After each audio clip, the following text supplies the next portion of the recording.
ሰላም ተማሪዎች እንዴት ናችሁ? ዛሬ የምናየው የግሬቲንግ ኬሚስትሪ ዩኒት 1 ኬሚካል ሪአክሽን እንደ ስቶኪዮሜትሪ ይላል። በደንብ ተከታተሉን። በመጀመሪያ ቼንጅ እናያለን። ዋት ኢዝ ቼንጅ? ለውጥ። እስቲ ቼንጅ ምንድነው? ለውጥ የምንለው ምንድነው? ቼንጅ ኢዝ ዘ ላው ኦፍ ኔቸር። ለውጥ የምንለው የተፈጥሮ ህግ ነው። ለውጥ የተፈጥሮ ህግ ነው። ለምሳሌ the growth of seed into plant, the burning of wood in a fireplace. ይህ ማለት ትንሽዬ ዘር ወደ ተክል ሲቀየር ቼንጅ እንላለን ማለት ነው። እሳት ባለበት ቦታ ደግሞ እንጨትን ስናቀጣጥለው ቼንጅ ነው ማለት ነው። scientists categorize changes as physical and chemical change. ሳይንቲስቶች ይህንን ቼንጅ በሁለት ቦታ ይከፍሉታል። ፊዚካል and ኬሚካል ቼንጅ ብሎት ማለት ነው። ፊዚካል ቼንጅ የምንለው is a change that does not involve the formation of new substance with a new chemical composition.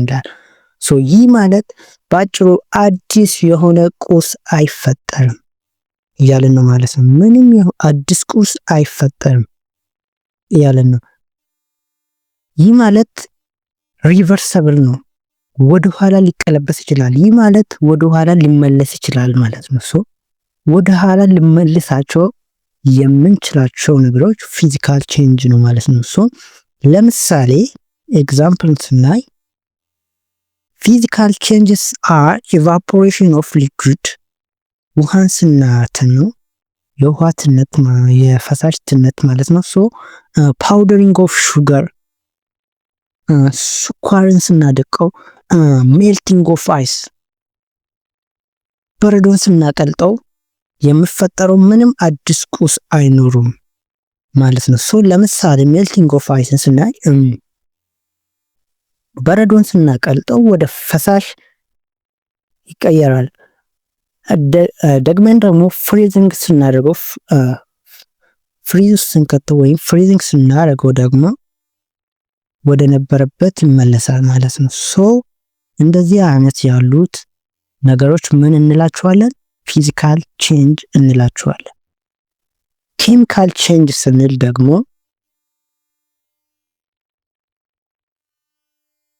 the change which result in the formation of one or more new substance with a new chemical composition is known as chemical change.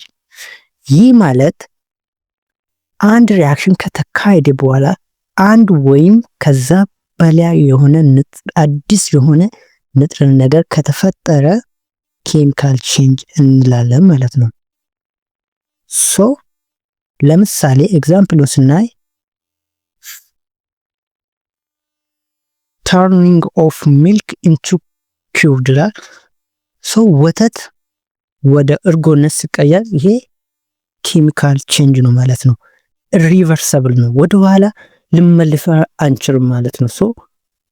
ወተት ወደ እርጎነት ከተቀየረ በኋላ ተመልሶ ወደ ወተት ኖርማል ወተት መሆን አይችልም። this is the chemical change.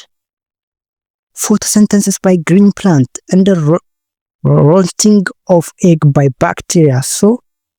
ለምሳሌ እንቁላል በባክቴሪያ ከተበከለ በኋላ ከበሰበሰ በኋላ ተመልሶ ወደ ኖርማል እንቁላል መመለስ አይችልም። ይህ ኬሚካል ቼንጅ ነው።